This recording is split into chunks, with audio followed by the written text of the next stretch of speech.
Good evening, YouTube, and hello to CNC Operator Programmers Philippines. Good evening to the admin and members. I made this video so I could show you guys the workflow of programming a complex part and then assembling it, assemblies inside a CAD CAM software like Fusion 360. Now, this is a chassis of a car, actually a buggy that I designed for my son's simple project. Let me show you the sketch that I did. So first of all, we're just going to use sketch. Okay, that's the sketch. Ito po ang ginamit natin to establish the boss cut, and all the process na ginamit for this particular model. This is the flow: sketch, frame, boss cut. Ayan. So as you can see, ang dali lang. Pagkatapos, ang matagal lang dyan is para sukatin. Well, I'm showing you this para sana matuto tayo lahat gumamit nito. Kikita po tayo pag nag-program tayo, nag-design tayo ng part, mas malaki po ang kita nito kaysa mag-machinist tayo. But kung machinist ka, marunong ka nito, mas marami pang blessings ang tatanggapin niyo. This is the part, motor body holder. So, ito yung holder natin. Again, I will show you the sketch. So, this is the sketch, the bodies, and up to finished product. Well, as you can see, very complex part.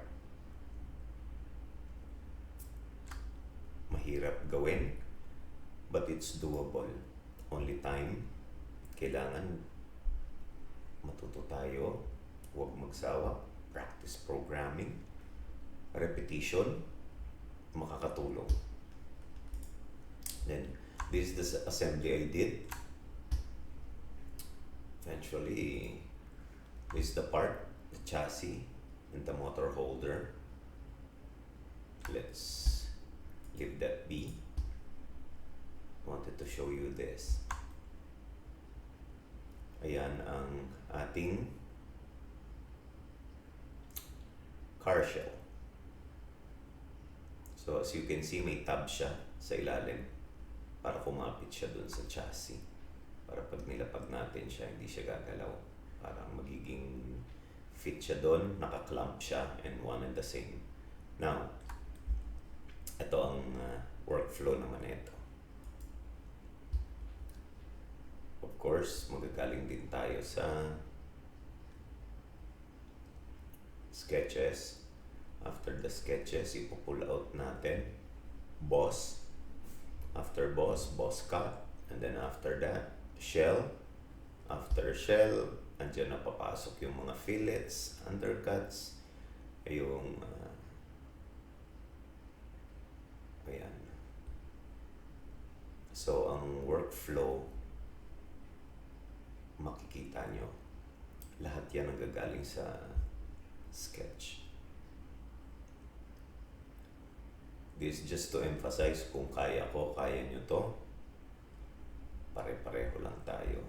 It's just because yung iba medyo na hindi lang sa technology, but kung papracticein nyo, magiging okay kayo dyan.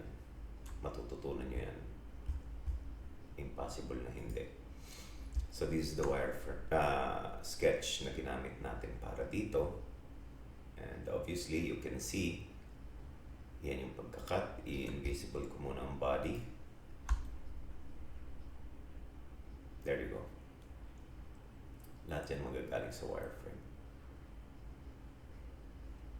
So guys, I encourage you to learn the trade. Kasi dito sa atin, mga big companies lang ang nakakaalam nito, and they don't like to share it with somebody else. So, if you need help, pwede ko kayo turuan. Kung may gusto kayong pa-program na simple program, I can do it for you. And I hope matuto po tayo lahat, because manufacturing, CNC, CAD CAM, this is the backbone of manufacturing. Not only here in the Philippines, but all over the world. I wish to see you gain your knowledge on how to program CAD CAM. So later on, ang salary grades nyo magiging maganda, updated, at trabaho ang maghahanap sa inyo. It's not the other way around na kayo nag-iikot for possible work. Pagka ganito na ang classification nyo, it's very easy for you guys. Very easy for you guys to have a job. Pwede rin kayo maging freelance programmer. Like myself, I do programs for some companies. Hindi ko lang pwede expose yung mga pinoprogram ko regarding to them kasi it's for their own use. This one I could share it with you. That's why, thank you very much guys. At sana this would be an eye-opener for you, and I would post more videos like this para mainganyo kayo to do this programming with me. Thank you very much, and once again, thank you sa admins and members of CNC Operator Programmers Philippines.